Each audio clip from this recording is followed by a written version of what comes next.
వి gold trusted gold buyers మీరు తాకట్టు పెట్టిన బంగారాన్ని విడిపించి ఈ రోజు ఉన్న మార్కెట్ ధరకు కొనబడను. Welcome to iDream media. So జనరల్గా మనకి ఏదైనా అలసటగా ఉన్నా, నీరసంగా ఉన్నా, లేదా నెయిల్స్ క్రాక్ వచ్చినా, జుట్టు ఊడిపోతూ ఉన్నా, ఇలా ఉన్నప్పుడు ఏంటంటే విటమిన్ డెఫిషియన్సీ అని చెప్తూ ఉంటారు. సో ఏ విటమిన్ డెఫిషియన్సీ ఉంటే మనకి ఎలాంటి లక్షణాలు కనిపిస్తాయి?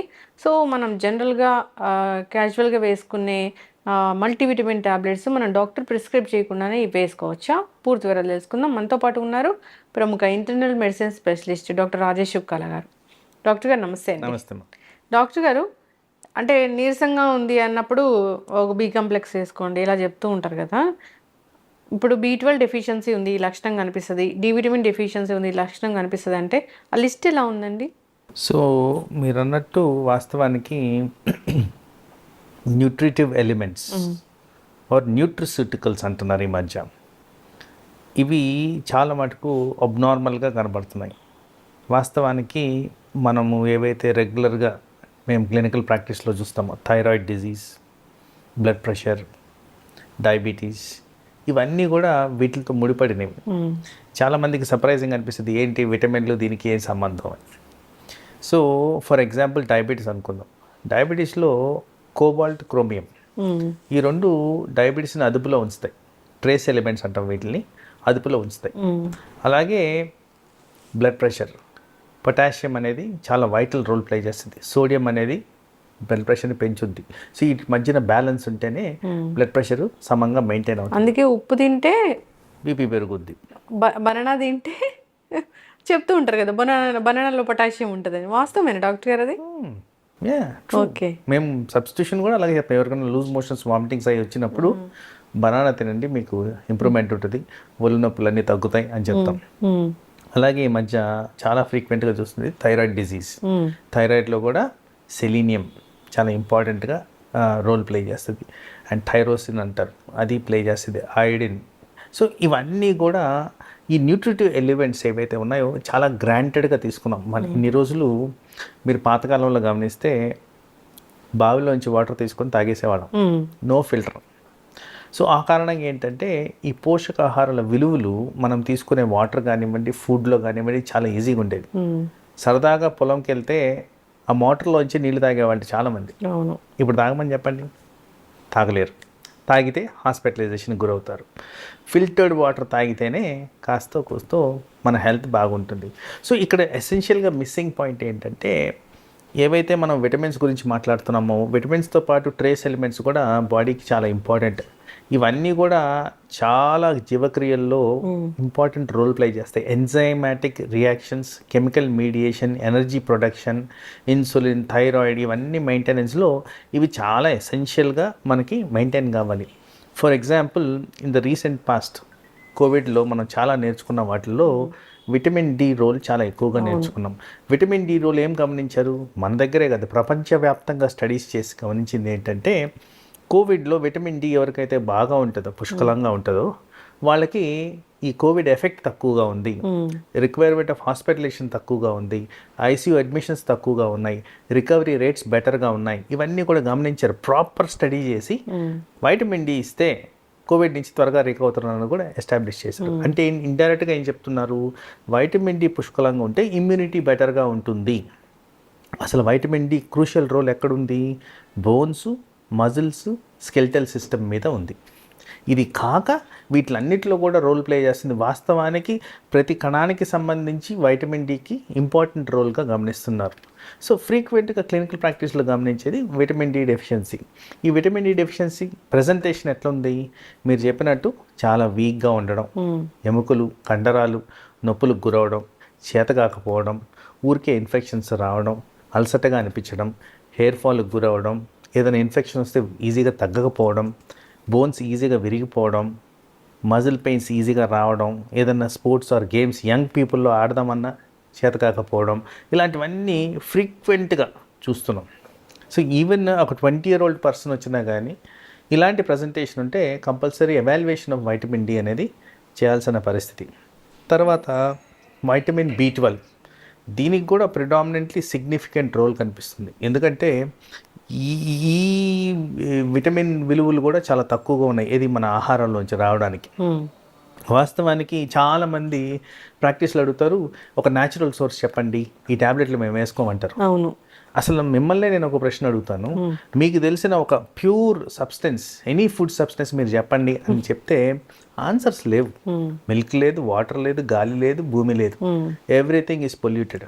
సో ప్రతి దాంట్లో పొల్యూషన్ ఉన్నప్పుడు మీకు ఎక్కడి నుంచి సోర్స్ ఆఫ్ విటమిన్ అనేది వస్తుంది? ఇన్ జనరల్ చెప్పుకోవడానికి బాగుంటుంది, ఇదిగోండి ఇలాంటి నాన్ వెజ్ ఐటమ్స్ బాగా తింటే ఈ B12 వస్తుంది. బట్ నాన్ వెజ్ ఐటమ్స్ ఎక్కువగా తింటే వెంటనే నేనే చెప్తాను మీ కొలెస్ట్రాల్ పెరుగుతుందండి, వద్దండి మీరు తినొద్దు అని చెప్తాను. సో ఈ విధంగా చూసుకుంటే ఆబ్వియస్గా మనకు అర్థమయ్యేది ఏంటంటే న్యాచురల్ పద్ధతుల్లో కన్నా కంట్రోల్డ్ మెకానిజంతో ప్రాపర్గా విటమిన్స్ ఎవాల్యుయేట్ చేసుకొని లెవెల్స్ అండర్స్టాండ్ చేసుకొని దాన్ని కరెక్ట్ చేసుకోవడం అనేది important. Either injection form, tablet form, ఎలా కావాలంటే అలా తీసుకోవడం అనేది ఇంపార్టెంట్. చాలా మందిలో ఈ మధ్యకాలంలో జీర్ణాశయానికి సంబంధించిన సమస్యలు వస్తాయి, పర్టికులర్గా గ్యాస్ ట్రబుల్ అంటారు. సో గ్యాస్ ట్రబుల్కి ఫ్రీక్వెంట్గా తీసుకుంటున్న ట్యాబ్లెట్స్ ఏవైతే ఉన్నాయో ఓవర్ ద కౌంటర్ చాలా ఫ్రీక్వెంట్గా వాడేస్తుంటారు ఇర్రెస్పెక్టివ్ ఆఫ్ ఎనీథింగ్. వాళ్ళల్లో ఈ అబ్జార్ప్షన్ కెపాసిటీ కోల్పోతున్నారు. ఎందుకు అంటే ఈ కెమికల్ మీడియేషన్ ఏదైతే జరుగుద్దో యాసిడ్ సప్రెషన్ సబ్స్టెన్స్ తీసుకుంటారు వీళ్ళు, ఇది గ్యాస్ ట్రబుల్కి. యాసిడ్ ఎప్పుడైతే సప్రెస్ అయిపోద్దో absorption of certain vitamins and minerals సరిగ్గా ఉండదు. సో ఆ కారణంగా వీళ్ళకి డెఫిసిట్ అనేది ఆల్రెడీ ఉన్నది ఇంకా ఎక్కువగా కనబడుతూ ఉన్నది. సో ఈ జీర్ణాశయానికి సంబంధించి ఇంకో విధంగా చూసుకుంటే ఈ మధ్యకాలంలో ఇరిటబుల్ బవల్ సిండ్రోమ్ ఎక్కువగా వింటుంటాం. ఫ్రీక్వెంట్గా మోషన్స్ అవడం, తినంగానే వెళ్లాల్సిన అవసరం రావడం, అజీర్ణంగా గురవడం, ఇలాంటివన్నీ కూడా ఇరిటబుల్ బవల్ సిండ్రోమ్. ఈ ఇరిటబుల్ బవల్లో కూడా సరిగ్గా అబ్జార్బ్ కాకపోవడం అనేది జరుగుతుంది. ఎందుకంటే అబ్జార్ప్షన్ లోపల ఇది వెళ్ళిపోతుంది బయటకి ఆ రియాక్షన్ వల్ల. సో వాళ్ళకు కూడా విటమిన్ లోపాలు, విటమిన్తో పాటు ఈ న్యూట్రిసిటికల్స్ లోపాలు కూడా కనపడుతున్నాయి. అయితే గట్ హెల్త్ ఎవరికీ లేదు, గట్ హెల్త్ ఎవరికి లేదని చాలా మటుకు సఫర్ అవుతున్నారు. దీనికి ప్రథమంగా తీసుకుంటే ఇప్పుడు గట్ హెల్త్ గురించి ఒక చిన్న మాట మాట్లాడుకుంటే మానసిక ఒత్తిడులు ఎక్కువగా ఉన్నాయి, దానివల్ల ఇరిటబుల్ బౌల్ పెరుగుతుంది. ఫుడ్ అడల్టరేషన్ ఎక్కువ ఉంది, ఫుడ్ అడల్టరేషన్ వల్ల మనకు రావాల్సిన ప్రాపర్ కంటెంట్ రావట్లేదు. సో ఎలా బాడీలోకి ఇలాంటివన్నీ వస్తాయి? సో ఆ కారణంగా ఏమవుతుంది, మనకి బాడీలో డెఫిషియన్సీస్ అనేవి చాలా క్లాసికల్గా కనబడుతున్నాయి. చాలామంది ఆశ్చర్యపోతారు, అదే నాకు రావడం ఏంటి డయాబెటీస్, నాకు రావడం ఏంటి థైరాయిడ్ అంటే మరి ఇట్లాంటి ఆహారాలు తిన్నప్పుడు ఇలాంటివే వస్తాయి. సో మనం అందరం అనుకునేది ఏంటి, నేను షుగర్ ఎక్కువ తిన్నాను అందుకోసం వస్తుందండి. షుగర్ ఒక్కటే కాదండి, వేరే కారణాల వల్ల కూడా మనకి షుగర్ వ్యాధి, థైరాయిడ్ వ్యాధి, బీపీ ఇవన్నీ వస్తున్నాయి. సో అది మనం రియలైజ్ చేయాల్సిన అవసరం ఉంది, దాన్ని కరెక్ట్ చేయాల్సిన అవసరం కూడా తప్పనిసరిగా ఉంది. ఈ విధంగా మనం ప్రాపర్గా అనలిటికల్గా వాటిని ఎంత లెవెల్కి ఉన్నాయి, ఉండాల్సిన లెవెల్కి ఉన్నాయా లేవా. తర్వాత నేను ప్రాక్టీస్లో గమనించింది ఏంటంటే, మేము 6 నెలల క్రితం టెస్టులు చేయించుకున్నామండి, అన్నీ నార్మల్ ఉన్నాయి అంటారు. అన్నీ నార్మల్ ఏ లెవెల్కి ఉన్నాయి, మనకు కావాల్సిన లెవెల్కి ఉన్నాయా లేవా. ఎందుకంటే ఆ రేంజ్కి లోయర్ ఎండ్ ఉన్నా కానీ వీళ్ళు ఉన్నాయని అనుకుంటున్నారు, తప్పుగా అర్థం చేసుకుంటున్నారు. యాక్చువల్లీ అట్లీస్ట్ మిడ్ పాయింట్ కన్నా ఉండాలి. ఫర్ ఎగ్జాంపుల్ వైటమిన్ B12 తీసుకుందాం, అది 200 నుంచి 900 వరకు రేంజ్లో ఉండాలి. చాలామంది 200 రాగానే అమ్మ సరిపోయింది అనుకుంటున్నారు, కానీ 200 బాడీలీ నీడ్స్కి సరిపోవట్లేదు. అది కనీసం 500, 600 మెయింటైన్ అయితేనే దాని బాడీలీ నీడ్స్ మెయింటైన్ అయ్యే విధంగా ఉంటున్నాయి. B12 విటమిన్ చాలా మటుకు రక్త కణాల ఫార్మేషన్కి, హార్ట్కి సంబంధించిన వ్యాధులకి, నర్వస్ సిస్టమ్కి సంబంధించిన వ్యాధులకి, కండరాలకు సంబంధించిన వ్యాధులకి, ఇలా వివిధ రకాలుగా రోల్స్ ప్లే చేస్తాయి. కాబట్టి అది ఈ క్రూషియల్ విటమిన్ కింద తయారవుతుంది. సో అందుకోసం ఆ డెఫిషియన్సీ రాగానే ఏదో ఒక బాడీలీ డిఫరెన్సెస్ కనపడి మా దగ్గరికి రావడం జరుగుతుంది, మేము అనలైజ్ చేయడం జరుగుతుంది. వాస్తవానికి అన్ఫార్చునేట్ థింగ్ ఏంటంటే వీళ్ళు 6 months 1 year బ్యాక్ టెస్టులు చేసుకో ఉంటారు, కానీ అది ఎవరికి చూపెట్టరు, లోపల పెట్టేసుకుంటారు. దాని కారణంగా అది డిలేడ్ ప్రెజెంటేషన్, సో దాని కరెక్షన్ కూడా డిలే అనేది జరుగుతుంది. సో దీన్ని ఈజీగా కరెక్ట్ చేసుకునే పద్ధతులు ఏంటంటే ప్రాపర్గా డాక్టర్ దగ్గరికి వెళ్ళి కరెక్టివ్ మెజర్స్ తీసుకొని దాన్ని ఫాలో అప్ చేసుకుంటే, ఇక్కడ ఒక ప్రాక్టికల్ పాయింట్ కూడా చెప్పాలి. 3 నెలలు చెప్పారండి, 3 నెలలు వేసుకున్నాం అయిపోయింది అనుకుంటారు. ఫుడ్లోంచి రావాల్సింది 3 నెలల తర్వాత ఎక్కడి నుంచి వస్తుంది? అది రానందుకు మీరు సబ్స్టిట్యూషన్ వేసుకున్నారు, అది కంటిన్యూ చేయకపోతే మళ్ళీ డెఫిషియన్సీ వస్తుంది. సో ఈ విధంగా ప్రాపర్గా ఆలోచించి ప్రాపర్గా దాన్ని మెయింటైన్ చేస్తే ఇట్లాంటి ఐటమ్స్ మనకి డెఫిషియన్సీ రాకుండా, హెల్త్లో ప్రాబ్లమ్స్ రాకుండా మనం కాపాడుకోవచ్చు. డి విటమిన్ డెఫిషియన్సీ అనేది మనం చాలా మందిలో చూస్తున్నాం డాక్టర్ గారు. ఎవరికి టెస్ట్ చేయించినా కానీ డి విటమిన్ డెఫిషియన్సీ అయితే ఉంటుంది. దానికోసము టాబ్లెట్స్ మంచివా, ఇంజెక్షన్స్ మంచివా, లేదంటే లిక్విడ్ లాగా వస్తుంది అది మంచిదా, ఏది మంచిది అసలు తీసుకోవాలంటే? దీని ముందు ఒక చిన్న థింగ్ చెప్తాను నేను. చాలామంది అంటారు మేము పొద్దున్నే సాయంత్రం వరకు పొలంలో పనిచేస్తున్నాం, ఎండలో తిరుగుతున్నాం, మాకెందుకు వస్తుందండి అంటున్నారు. ఇక్కడ కొద్దిగా సైంటిఫిక్ అనాలిసిస్ గురించి మాట్లాడితే ozone effect, green house effect ఇవన్నీ ఏంటంటే పొల్యూషన్ కారణంగా అట్మాస్ఫియర్లో వస్తున్న చేంజెస్. వాస్తవానికి సూర్యరశ్మిలోంచి రావాల్సింది ultra B violet rays. Ultra B violet rays మనకి వైటమిన్ డి ప్రొడక్షన్కి పనికొచ్చే రేస్. అవి రావట్లేదని సైంటిఫిక్ డేటా అనాలిసిస్. అది రానప్పుడు మీకు వైటమిన్ డి తయారవుతుంది, మీరు ఎంతైనా ఎండలోకి ఎక్స్పోజ్ అవ్వండి, రాదు. So that is the first thing. రెండోది ఏంటంటే మీరు అన్నట్టు ఏ form of vitamin D correct. ఇప్పుడు నేను మీతో అన్నాను జీర్ణాశయ సమస్యలు ఉన్నాయండి, చాలా ఫ్రీక్వెంట్గా చూస్తున్నాము, గ్యాస్ట్రిక్ ట్రబుల్ ఉందంటే వీళ్ళల్లో ఇప్పుడు నేను ట్యాబ్లెట్ ఫామ్ ఇస్తే వాళ్ళకి లెవెల్స్ రీచ్ కావు, ఇంజెక్షన్ ఫామ్ అయితేనే బెటర్గా రీచ్ అవుతాయి. సో పర్సన్స్ కండిషన్స్, వాళ్ళకు అసోసియేటెడ్ మెడిసిన్స్ ఇవన్నీ బట్టి డాక్టర్ ద్వారా దాని డెసిషన్ తీసుకోవడం అనేది ఇంపార్టెంట్. చాలామందిలో నేను గమనించింది ట్యాబ్లెట్లు వాడుతున్నా కానీ లెవెల్స్ పెరగకుండా ఉన్నాయి. దానికి కారణాలు ఏంటి? ఇట్లా గ్యాస్ ట్రబుల్ ఉండి ఆ ప్యాన్ ట్యాబ్లెట్లో, గ్యాస్ట్రిక్ ట్యాబ్లెట్లో వాడినందుకు ప్రాబ్లం రావడం గమనిస్తున్నాను. సో అందుకోసం మీరు డాక్టర్ని సంప్రదించి మీకు ఏది కరెక్ట్ పద్ధతిలో ఇది చేస్తే కరెక్ట్ అనేది, ఎంత దూరం చేయాలి, ఎంత క్వాంటిటీలో చేయాలి, ఎన్ని రోజులు చేయాలి అనేది డాక్టర్ ద్వారా నిర్ణయించడం అనేది ఇంపార్టెంట్. ఇప్పుడు అంటే మాకు కోవిడ్ తర్వాత చాలా తెలివి వచ్చేసింది, మల్టీవిటమిన్ వేసుకుంటే మనకి ఇమ్యూనిటీ బాగా పెరుగుతుందని అనుకుంటూ ఉన్నాం. కాబట్టి మల్టీవిటమిన్ వాడకం అనేది ఎక్కువగా పెరిగిపోయింది. సో ఇప్పుడు విటమిన్సే కదా డాక్టర్ గారు, డాక్టర్ ప్రిస్క్రైబ్ చేయకుండా తీసుకుంటే ఏమవుతుంది?